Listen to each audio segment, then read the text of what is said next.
They hired me for my hands, not my opinions. That was fine.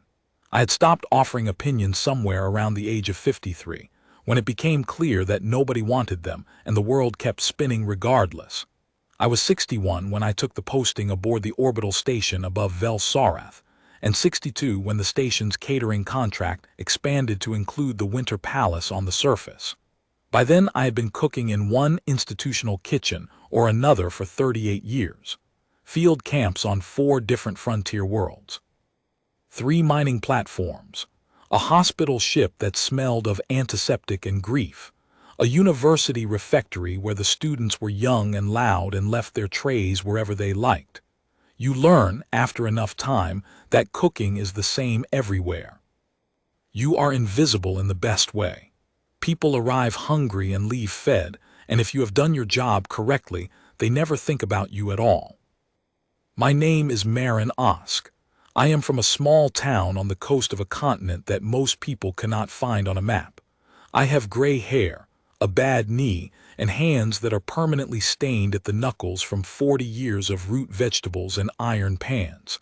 I am not a remarkable person. I have never pretended to be. I want to be clear about that before I tell you the rest of it, because the rest of it has a tendency to sound like I am claiming some kind of special gift, and I am not. I did what I knew how to do with what I had in front of me. That is all it ever was. The palace of the Vel-Sarath Winter Court is a thing of pale stone and high windows, set into the side of a mountain that gets proper snow from the 3rd moon of the year until the 6th. The kitchens are in the lower level, which means they are warm and dark and smell of rendered fat and dried herbs, and the light comes through narrow horizontal windows just above ground level, so that what you see, if you look up from your work, is a strip of courtyard stone pavers, the boots of guards passing, the hem of a robe if a courtier happens to walk close to the building.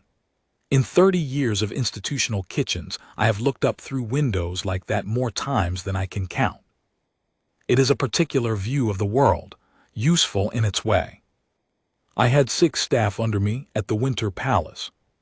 4 of them were Vel-Sarath low-born by their caste marks, assigned to kitchen work by the same administrative process that assigned me.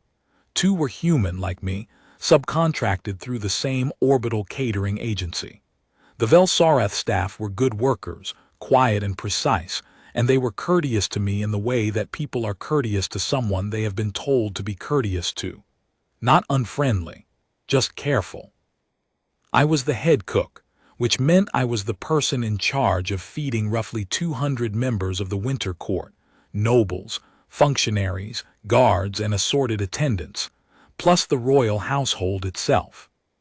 The royal household ate separately, from a dedicated service with its own presentation requirements, and that was the part of the job that had given the previous head cook her breakdown. I am not easily broken down, another thing you learn in 38 years. The king was named Sorvith. I knew him only from the service records and from the brief orientation the palace steward gave me on my first morning.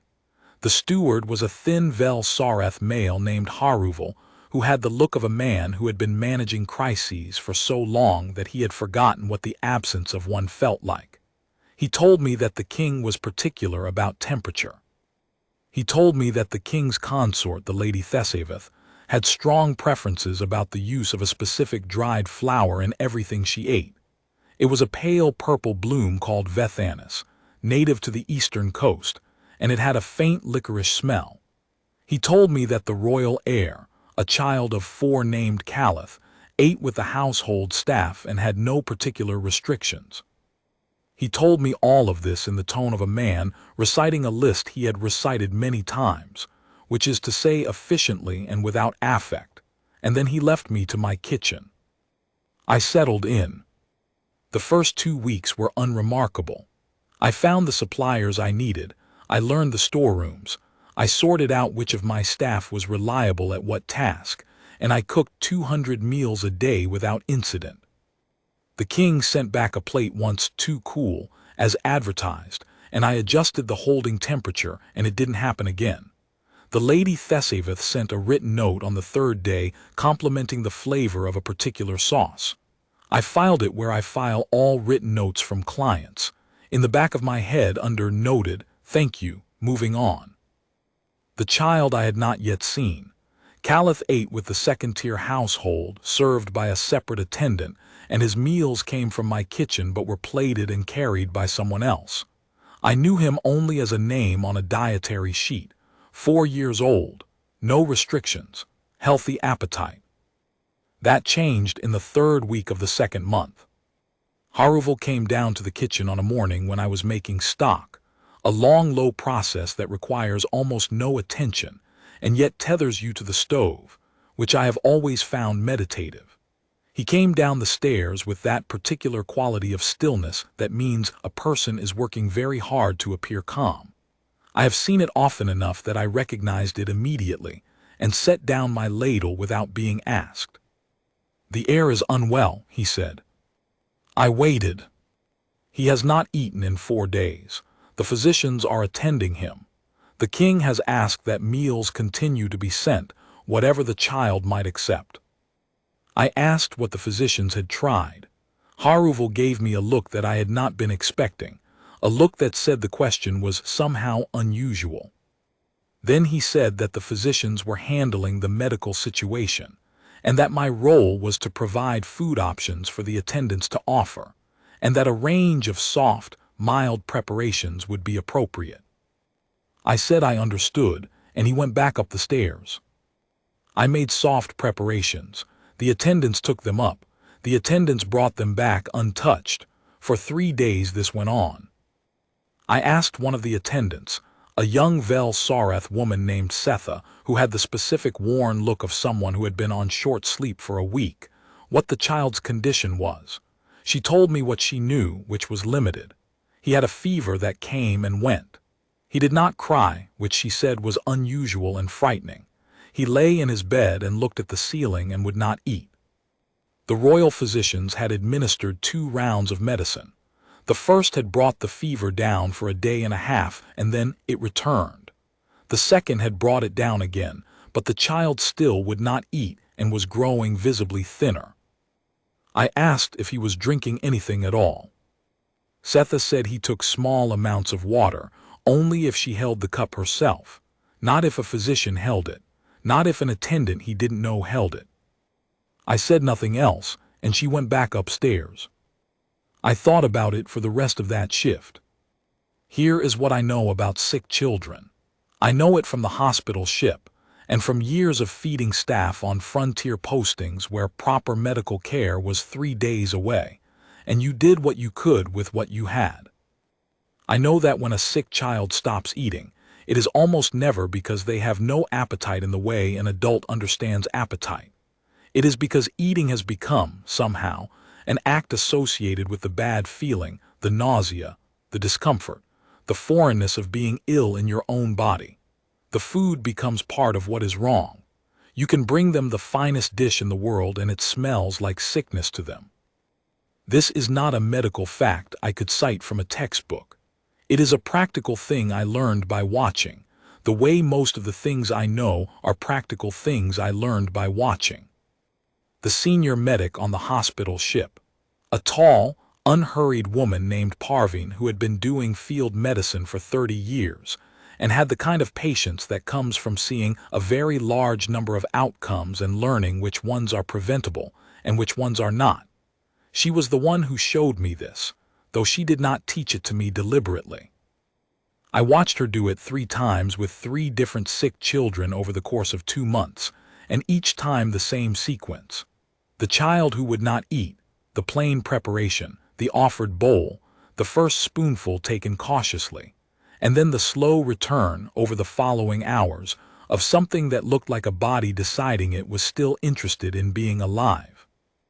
I asked her once why she did it herself instead of delegating to the nursing staff, and she said 2 things. First, because the nursing staff smelled like the sickbay, which smelled like illness, and she had just come in from outside and smelled like neither.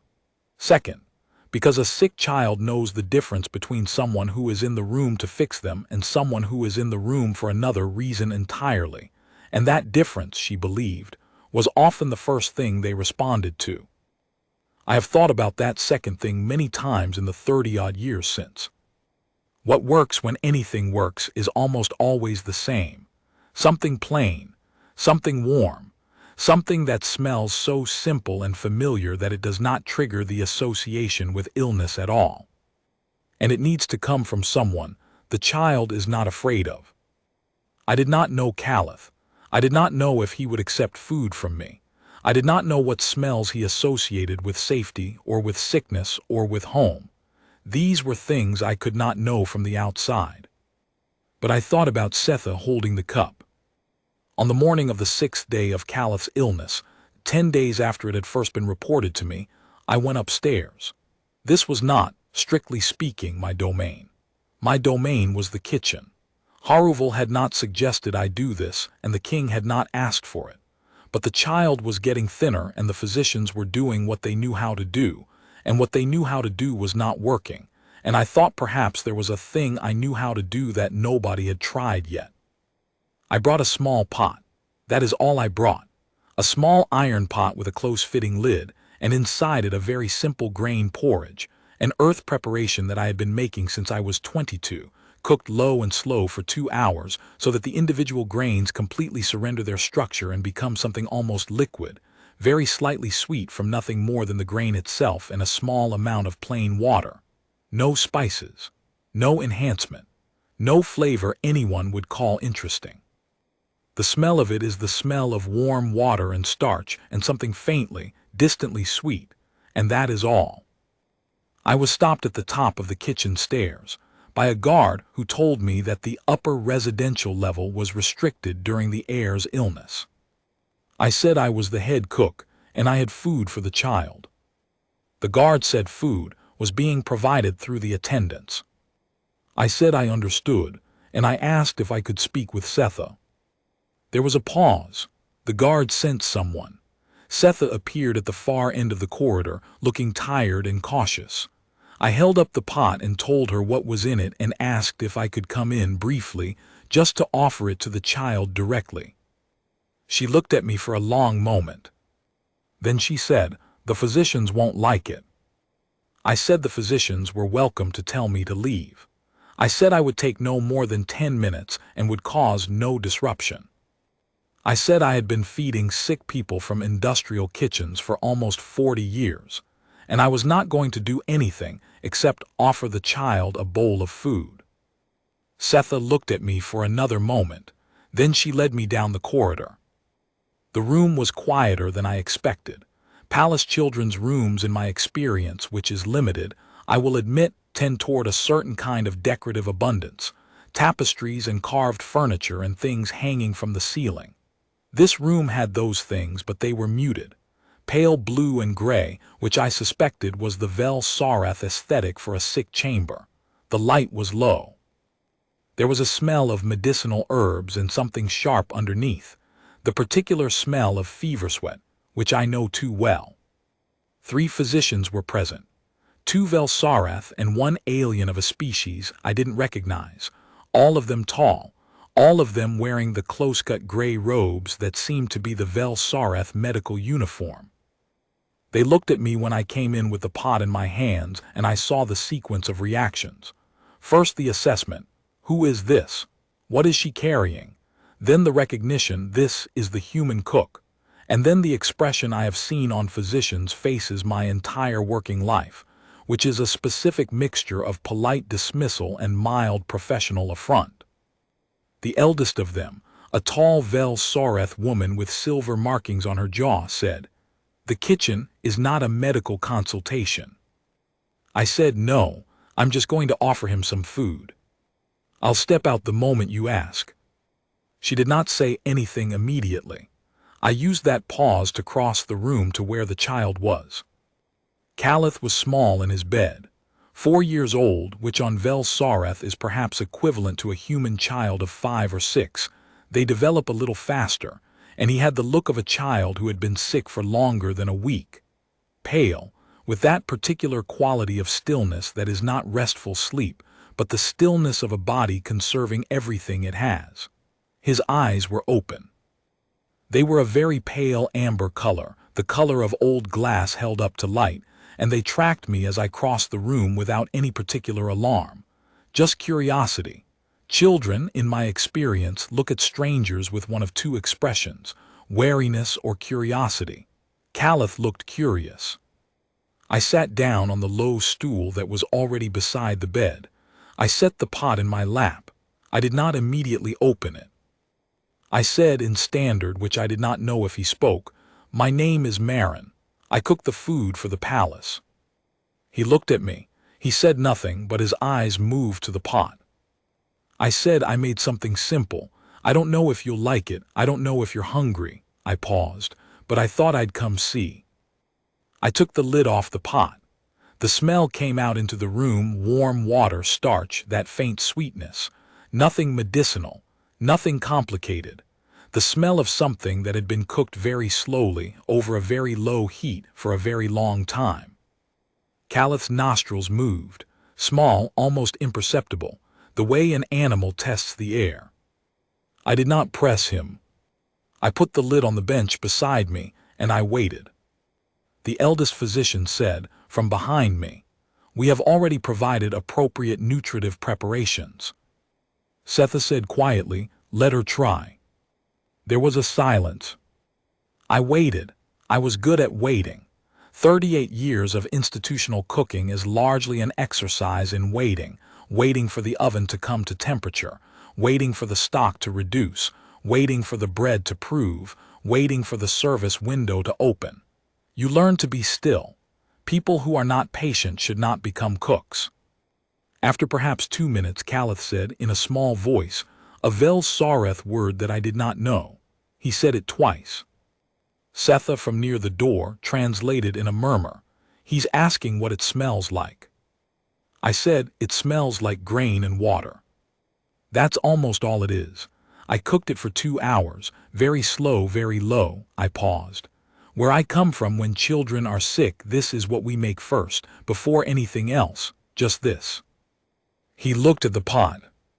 I picked up the small wooden spoon I had brought, wooden, not metal, because metal spoons feel cold and institutional, and I wanted this to feel like nothing, and I scooped a small amount into the low bowl I had nested inside the pot. Just enough. Not a full bowl. Not a presentation. A small amount, the way you'd offer something to a bird that wasn't sure yet. I held it toward him. He looked at the bowl, he looked at me, he looked at the bowl again. Then, very slowly, he sat up in the bed, which I suspected was more movement than he had made in several days, because I heard the sharp intake of breath from one of the physicians behind me. He took the bowl in both his small hands. He did not immediately eat. He bent his head over it and breathed in through his nose once, twice, testing it, making his own assessment. Then he took a small spoonful. I sat very still and watched the wall above his head and did not watch him eat, because being watched while you eat when you are sick and uncertain is one of the worst things that can happen to you, and I had learned that a long time ago. He took another spoonful. Then another. I was aware of the room around me in the way you become aware of a room when you are trying very hard not to show that you are aware of it. The 3 physicians had gone quiet behind me. I could not see their expressions, and I was not going to turn and look at them, because turning and looking would have made the moment into a performance, and this was not a performance. This was a sick child deciding by himself whether food was something his body could accept again. You do not perform that decision. You sit beside it and let it happen. The chief physician, the tall Vel Sareth woman with the silver markings, said nothing. I heard a small shift of her robes, the sound of someone adjusting their stance. I heard Setha near the door take a quiet breath. Then silence. Caliph took a 3rd spoonful. He went slowly, without urgency, without the focused efficiency of a healthy appetite. Each spoonful was a separate decision. That was right. That was what it should be, each small act its own thing, not pressured toward the next one. He ate perhaps a 1/3 of the bowl before he stopped, and when he stopped he held the bowl against his chest and looked at me with those pale amber eyes, and said something else in Velsoreth that I did not catch. Setha's voice came from behind me, very soft. He says it tastes like before. I did not know what that meant. I thought about it later, much later, when I had more context, and I think what it meant was that it tasted like something prior to the illness. Like something from a version of the world that had not yet become frightening. I took the bowl gently from him when he was done. I did not offer more. You do not push a sick child to eat more than they want. You take the win and you stop. I said, I'll bring more at noon, if you want it. He looked at me, he nodded once. I put the lid back on the pot and I stood up and I went to the door, and Setha let me out, and I went back down to my kitchen. I did not report this to Haruval. I did not report it to anyone. I was not a physician. I had not cured anything. I had given a sick child a third of a bowl of plain porridge, which is not a medical event. I went back to my kitchen and finished the morning service for 200 people and started the noon prep, and at noon I sent Setha a bowl of the same porridge, slightly smaller than the first, and she sent back the empty bowl. The second empty bowl was better news than the first. The first time a sick child eats something, you never know whether it will stay down or whether the body will reject it as too much too soon. The second time means the first time held. The second time means you have established a precedent that the body is willing to remember. I made a third bowl for the evening, slightly larger than the noon portion, and sent it up the same way. It came back empty again. That afternoon the fever broke. I did not hear about it immediately. I was in the kitchen. I heard about it from Setha that evening when she came to collect the supper tray, which I had made the same. Plain grain, cooked long and slow, nothing added. She told me the fever had been low-grade all afternoon, and by the 6th hour had dropped to almost nothing. She told me the chief physician was attributing the improvement to the second course of medicine, whose effects, she said carefully, were known to take some days to manifest fully. She told me she did not think that was what had happened. I said nothing. She said the physicians are not wrong exactly. The medicine was working, but it had been working for 4 days already and he still wasn't eating. She paused. He ate. Then the fever broke. That happened in that sequence. I said I understood. She looked at me with an expression I recognized, the specific look of someone who wants to say more than the professional context allows. Then she said, my youngest was sick like this 3 winters ago before I was posted here. The local healer gave her the same thing you gave him. Plain grain, slow cook. She said it was an old method. She said it was what her grandmother's grandmother knew. A pause. I should have thought of it myself. I said you were thinking about the medicine. That's what you were trained to think about. That's not a failure. Setha said nothing for a moment. Then she said, he asked for you by name. He told me the cook woman Maren. I said I would come in the morning if it was useful. She said she thought it would be. I went home to my quarters, and I slept better than I had in some time. I should tell you something about what I knew, professionally, about what had happened, not because I want to claim credit for the fever breaking, which I do not, but because I want to be clear that what I did was not clever or unusual. It was basic. It was things that human field medics and camp cooks had known for centuries, that a sick child who is not eating is caught in a loop of association, and that the loop can be broken by something that falls entirely outside the associations already formed. The physicians had been in that room. The physicians' smell, the physicians' voices, the physicians' preparations. All of these had become part of the child's experience of being sick. They were excellent physicians doing the right medical things, but they were also, without meaning to be, part of the texture of the illness. I was new. I smelled of a kitchen rather than a sick room. The porridge smelled of nothing complicated. I was not trying to fix him, and he could sense that, the way children always sense when someone wants something from them versus when someone is simply there. He ate.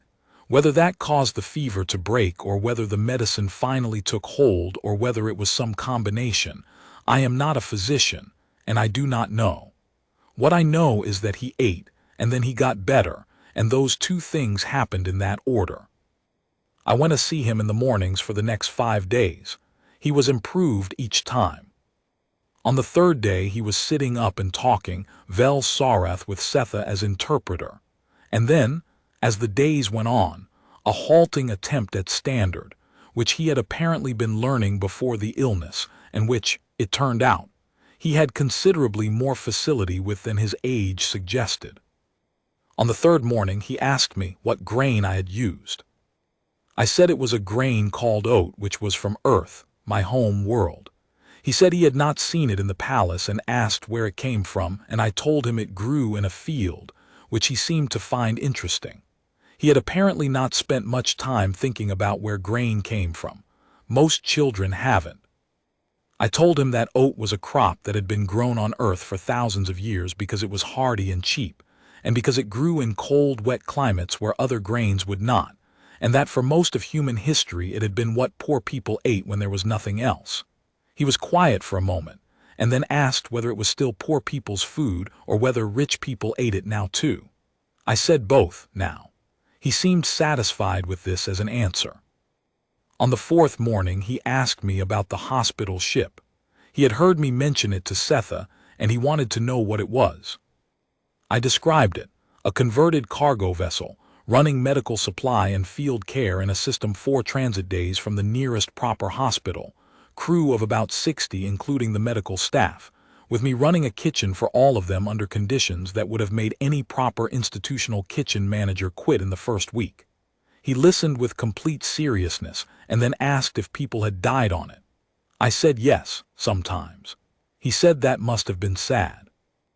I said it was, sometimes, but that feeding the people who were trying to keep other people alive was also meaningful, and that you learned, on a posting like that, not to confuse sadness with futility. He thought about this for a long time, and then said he thought he understood. He was 4 years old. I am not certain he fully understood, but I was not going to condescend to him by simplifying. By the 5th day he was asking me questions about where I had come from and what an ocean was. He had not seen one. The Winter Palace was inland, and I found myself describing the coast of my home continent in more detail than I had in years, the particular gray-green of the water in autumn, the way the tidal birds moved in formation when a storm was coming in, the smell of salt and cold. He listened with complete attention, the way children do when a story is genuinely interesting to them, and they are not performing interest for an adult's benefit. On the 6th day, the king came to the room while I was there. I had not met him before. I had cooked for him for 2 months, but I had not been in a room with him. He was tall in the way that Velsarath men tend to be, long-limbed, with the blue-gray skin tone of the upper castes and the pale amber eyes that Caliph had inherited, though darker in the king's case, more like old honey than old glass. He was wearing what I recognized as informal court dress, not a formal state robe, and he came into the room quietly, not as an entrance but simply as a presence that arrived. He looked at his son first. Caliph said something in Vel Sarath that made the king's expression shift, a small shift, but I had been watching people's faces across service counters for 38 years and I caught it. The word Setha had taught me by then was a simple one: Papa. The king's gaze moved to me. Haruval was behind him. Haruval had the expression of a man who had just learned something about me that he wished he had known 2 weeks ago, and was now calculating what to do with the information. Sorvith, the king, looked at me for a long moment, not a hostile look, an assessing one, the same sequence I had seen from the physicians, except that the physician's assessment had ended in polite dismissal, and this one ended in something less legible. He said in standard without preamble, "You are the cook." I said, "Yes, your majesty."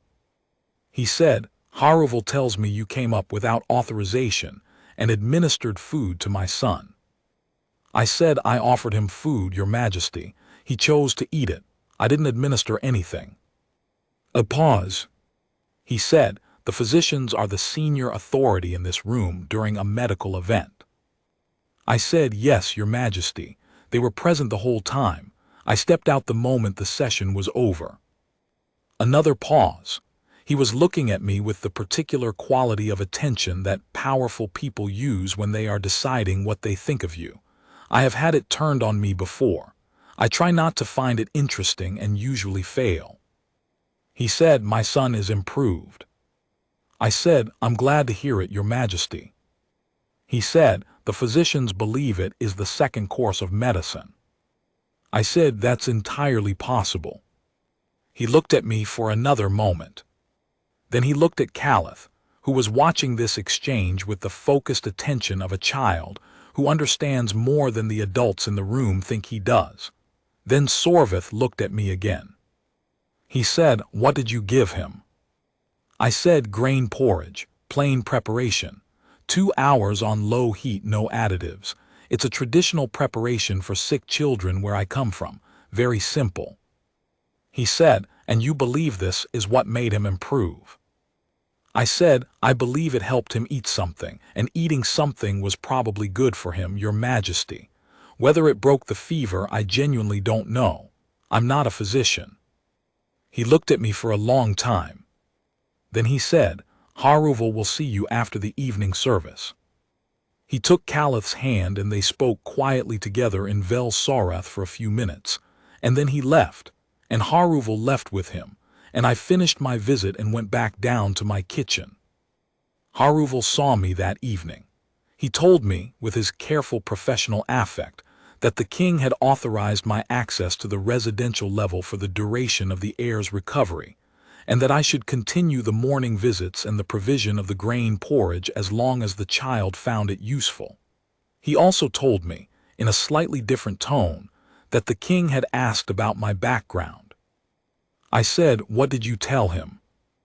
Haruval said, "I told him what was in your employment file: hospital ship, field postings. 38 years of institutional catering." A pause. He asked if you had medical training. I said I did not. Haruval said he seemed to find that notable. I said I couldn't imagine why. Haruval gave me a look that suggested he could. Caliph recovered fully over the following 10 days. By the end of the second week, he was running again, which I knew because I could hear the sound of his footsteps through the kitchen ceiling on the mornings when the residential level was directly above the dry store section where I was often working. A 4-year-old at full strength is a particular kind of percussion. I found it pleasant. My morning visits continued for the full 2 weeks of his recovery, and then tapered off as he needed them less, and eventually stopped as naturally as they had started.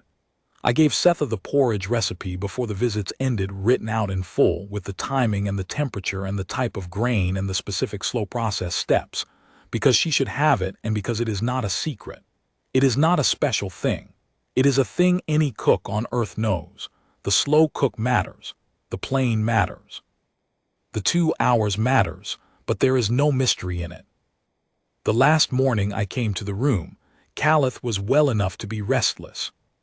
He was sitting on the floor with a construction toy, some kind of geometric puzzle that he was assembling at speed, with the focused intensity of a child who has been inside too long, and is directing all his energy into the nearest available target. He looked up when I came in and said, in standard that had improved considerably over 2 weeks, "Maren, look," and showed me what he had built, which was a structure of interlocking pieces that might have been a building or a ship or simply a tower of available shapes. I couldn't tell. I said it was impressive. He said he had been planning it for 3 days. I said that was good planning. He seemed satisfied with this and went back to his construction. I set down the bowl, the last bowl, smaller than usual, already transitioning toward the point where he wouldn't need it, and I stayed for perhaps 20 minutes while he told me, in his improving standard and with occasional Vel Sarath filled in by Setha, about the geometric properties of the toy and what he intended to build next, and whether oceans were cold all the time or only in autumn, because he had been thinking about what I had told him and he thought he would like to see one. I said that oceans are cold in autumn and cold in winter and cool in spring, and on some coasts warm enough in summer that you can swim in them without misery. He said he would like to swim in one. I said I had done that many times when I was young and it was good. He nodded, filing this away, the way children do when they are building a model of the world in their heads, and you have given them a piece that fits. When I got up to leave, he said, "In vel Sorath," and Setha did not translate this time because by then I had been learning enough to follow simple sentences, something that I will not try to replicate phonetically because my vel Sorath is still bad, but which Setha had taught me meant roughly, "Come back when I am well." I said I would be downstairs whenever he needed anything. He seemed to find this satisfactory. I went back to my kitchen. The next event was about 6 weeks later. The court had moved on from the illness. It had become, in the way that events do when they resolve well, something that had happened and was now past. The heir was healthy. The physicians were receiving the credit for the recovery. I had continued with my kitchen, my 200 meals a day, my morning service and afternoon service and evening service, and the specific requirements of the royal household and my bad knee, and the narrow strip of courtyard visible through my kitchen windows. Then Haruval came to see me again. He came on an afternoon in the 4th hour, which is not a time he typically appeared in my kitchen. He came down the stairs with the same quality of cultivated calm as before, but this time there was something else underneath it, something closer to awkward, which was unusual for Haruval, who I had never seen awkward. He sat down on the bench across from my workstation. This too was unusual. Haruval did not sit in my kitchen. He stood and he delivered his information and he left. He said, "The king wishes to speak with you." I said, "When?" He said, "Now, if convenient." Then he corrected himself and said simply, "Now." I wiped my hands on my cloth and I followed Haruval up the kitchen stairs, which I had now used enough times that the guards were accustomed to me, and along the lower corridor and up a main stair that I had not previously accessed, and into a part of the palace that was clearly not residential and not ceremonial but something in between private meeting rooms, I assumed, from the plain furnishing and the quality of quiet. Haruval opened a door and waited for me to enter. The room was small. There was a window that looked out onto the mountain, which was white at this time of year, the snow lying well down the slope. There was a table with 2 chairs and nothing on the table. The king was standing at the window. Haruval closed the door and left us. Sorvith looked at me for a moment. Then he gestured to one of the chairs. He sat across from me. He said, "I owe you honesty." I said, "Your Majesty doesn't owe me anything." He said, "You are too gracious. I was not gracious to you when you came upstairs 6 weeks ago. I spoke to you as though you had overstepped." I said, "I had overstepped. I came upstairs without authorization and went into a restricted medical area with a pot of porridge." The corner of his mouth moved. It was not quite a smile, but it was adjacent to one. He said, "The physicians had been in that room for 11 days. I said, "They're good physicians, Your Majesty. The medicine was what addressed the infection. I didn't do that." He said, "You gave him something to eat." I said, "Yes." He said, "No one had managed that in 11 days. I said, "They were trying to give him the right medical preparation. That's different from giving someone something to eat. One is about curing the problem. The other is just food. Sometimes people need the simpler version first." He was quiet for a moment. He said, "Where did you learn that?" I said, "Hospital ship, years ago. We had sick children fairly often given the nature of the posting." The senior medic showed me, not deliberately, just by example. She used to send me down to the kitchen to make plain broth or grain porridge when the children were not eating, and she'd give it to them herself. I asked her once why she did it herself instead of sending a nurse, and she said because she was new to them, so she smelled like a stranger and not like the sickness, and that sometimes that was what made the difference. He said, "And you remembered that?" I said it was a practical thing that worked. I tend to remember those. He said, "You are 62 years old." I said, "Yes, Your Majesty." He said, "You have been doing this cooking in camps and ships and hospitals for almost 40 years.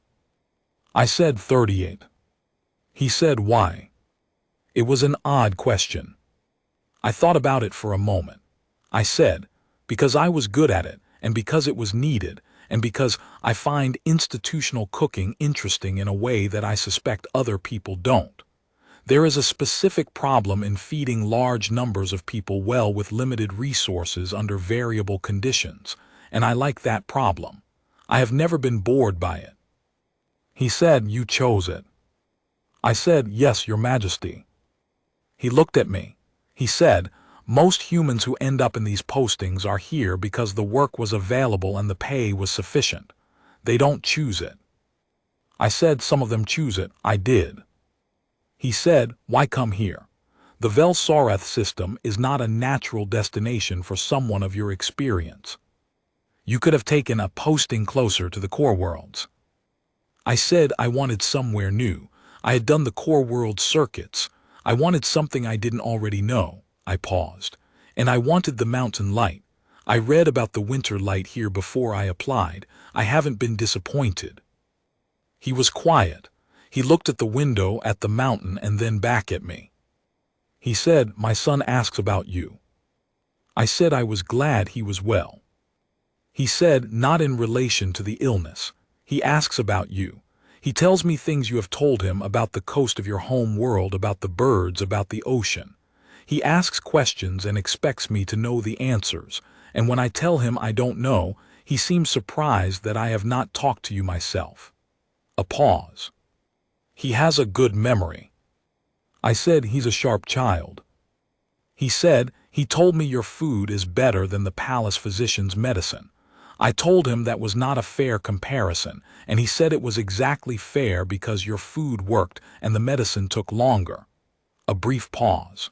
He is 4 years old. He does not fully appreciate the complexity of his argument. I said, "He has a point, though." Sorveth looked at me for a moment. Then he said, "He does." He looked at the window again. He was quiet for what felt like a long time, but was probably 30 seconds. Then he said, "I want to ask you something, and I want to be clear that I am asking, not directing. You are under contract with the Orbital Catering Agency, and I am not in a position to alter that arrangement without your agreement." I said, "Ask." He said, "I want to know if you would consider taking an expanded role, not merely the head cook for the palace kitchen, but a specific position in the household itself. Not a medical role," he added quickly, "because you were clear about that and you are correct. A household role. A title that would give you standing in this court, access to the residential level as a matter of course rather than as an exception, and a formal relationship with my son's daily care that goes beyond providing his meals." He paused. He said, "I am aware that this is an unusual offer for a cook." I said, "It is." He said, "I am also aware that you are 62 years old and that you have been in institutional kitchens for 38 years, and that you chose this. I am not offering you this because I think you are dissatisfied with your current role. I am offering it because my son is 4 years old and was very sick, and the person who helped him when no one else could was the head cook from the palace kitchen, and I am not a man who ignores that kind of information." I looked at him. He said, "You would retain full authority over the kitchen. The expanded role would be in addition to, not instead of, your current responsibilities. The title would be something like, there is a Vel-Sareth term for it, the Heir, which translates roughly as the keeper of the household's daily warmth. It's an old title. It used to refer to whoever maintained the fires." I said, "That's a good title." He said, "I thought you might think so." I sat with it for a moment. I want to be honest here. My first instinct was to decline. Not from false modesty. I have been offered expanded roles before and turned them down because the expansion wasn't something I wanted. What I wanted was the kitchen. I had always wanted the kitchen. The kitchen was where the work was, and the work was the point, and the expanded roles tended to move you away from the work and toward administration, which I had never found interesting. I had turned down a senior catering management posting on a Core World station 12 years ago because it would have meant a private office and an assistant and a budget spreadsheet and no pots. I had turned down a regional contract administrator role on a mining platform 8 years ago for the same reason. Both times the people offering had seemed genuinely puzzled by my refusal, which I think says something about the gap between what institutions assume people want and what people who are actually good at a thing want in order to keep doing it well. The king had said he would not have it otherwise, that I would stay in the kitchen, that he understood the kitchen was my domain. But I thought about Caliph asking his father about the ocean, and his father not knowing, and Caliph being surprised by that. I thought about the boy building his tower of geometric shapes and wanting someone to see it. I thought about the view from his window, the same mountain that was visible through this window, white and permanent. And I thought about whether I was the kind of person who said no to a thing simply because I had not expected it. I had spent 38 years choosing the next place because I wanted to see it, and because the work was there, and because I was curious. Curiosity had always been the real engine. The institutional kitchens were just where curiosity lived. Here was something I had not expected and had not applied for, and the question was not whether it was convenient but whether it was true. Whether this was actually a place I was willing to commit to more completely than a catering contract required. I said, I want to be clear about one thing. He said, of course. I said, if I take this role, I stay in the kitchen. That's where I work. I'll come upstairs when I'm needed, but the kitchen is my domain. He said, I would not have it otherwise. I said, and I'll tell the boy the truth about things. If he asks me something I don't know, I'll say I don't know. If he asks me something I think is wrong or foolish, I'll say so. The corner of his mouth moved again. He said, I am counting on it. I said, then I'll take it. He nodded, a simple nod, not a ceremony. He said he would have Haruval arrange the formal documentation and that the household would be informed. I stood up. He stood. There was a pause in which neither of us seemed certain of the correct protocol for this particular exchange, because this particular exchange did not have a standard form. He said, I understand you have not eaten your lunch. I said, no, Your Majesty. He said, the kitchen will still be serving. I said, yes, Your Majesty. He said, thank you, Maren Osk. He said my name carefully, the way people do when they have looked it up and practiced it, which I realized he must have done, because no one had told him my full name in this room. He had prepared it in advance. I thought about that on the way back down to the kitchen. It is now 2 years later. Caliph is 6.5 and has grown considerably, and has started using the geometric toy to build structures that are genuinely architectural, which according to Setha is unusual for his age. He is taking formal lessons in standard now, and his grammar is better than mine was at twice his age. He has told me that he intends to see an ocean before he is 10, and I have told him I think that is achievable. He has also told me that he wants to learn to cook, which his formal tutors consider unbecoming for an heir, and which I have agreed to teach him regardless, in the early mornings before the main service, on the grounds that knowing how to feed yourself is never beneath anyone's dignity. We started last month with plain grain porridge. He is a fast learner. He already understands why the low heat matters and why the 2 hours matters, and he has started asking questions about what happens to the grain during the process at a molecular level, which I cannot answer but which I have pointed him toward his science tutor for, who I understand has found the questions interesting. He burns things occasionally, which is expected at this stage, and when he burns something he does not get frustrated. He studies it and asks what went wrong, which is the correct response. I have told him that burning things is how you learn temperature, and that every good cook has burned enough things to know exactly where the line is. He filed this away as he files everything, precisely, without drama, for future use. On a morning 2 weeks ago, he made a bowl of porridge without my help. I watched from across the kitchen, doing other work, and I did not interfere. He stirred it consistently, which is harder than it sounds for someone whose arms are still short relative to the pot handle. When it was done, he tasted it from a wooden spoon and said, in the considering tone he has when he is being accurate rather than kind, "It is not as good as yours yet." I said that was fair. He said he would practice. I said I knew he would. The king comes to the kitchen sometimes. Not often, once every few weeks maybe. He comes in the way that people come into rooms they are not certain of their welcome in, which surprised me at first, because the king is not a man who seems uncertain about much. He comes in and he stands near the door and he asks if he can sit, and I say yes, and he sits at the prep bench while I work, and sometimes we talk and sometimes we don't. He asks about the ocean sometimes. He asks about the hospital ship. He asks about the frontier postings and what those were like, and whether I chose them as I chose this one, and what it is like to spend your whole working life in a kitchen.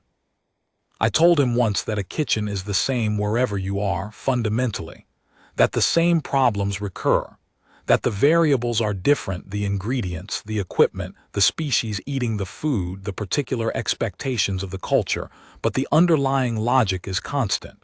Keep the heat even. Give things enough time. Don't add more than you need to. He said he thought that might be true of other things as well.